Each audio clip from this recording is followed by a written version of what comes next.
Angel, mauna na kayo ni Marie, niyayaya kasi ako ni Rawi kumain sa labas. Oo nga, niyayaya ko siyang kumain sa labas.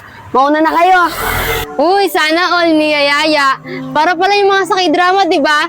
Sana all na lang kasi sa inyong dalawa, niyayaya ka. Ay nako, Angel. Tara na nga, Rawi.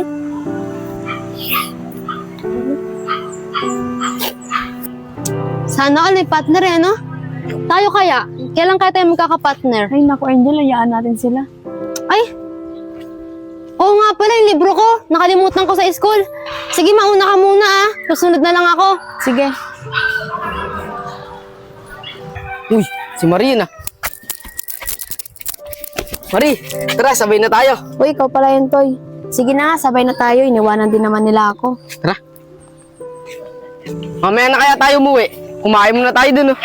Naku, Toy, wala akong pera. Binayad ko lahat sa mga project ko. Sige, ako bahala. Libre ko. Tara na. Ang kulit mo talaga.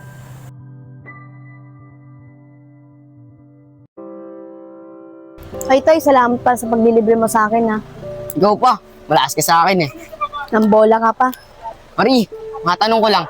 May gagawin ka ba sa linggo? Sa linggo. Wala naman bakit. Yayain sana kita, eh. Mamasyal tayo sa Wawa. Kung okay lang sa'yo. At para saan? Ba't mo yayain sa wawa? Bakit? Masama bang yayain ka sa Wawa? Gusto ko lang naman mapagkaibigan sa'yo para makilala kita ng lubusan. Naku, nambola ka pa.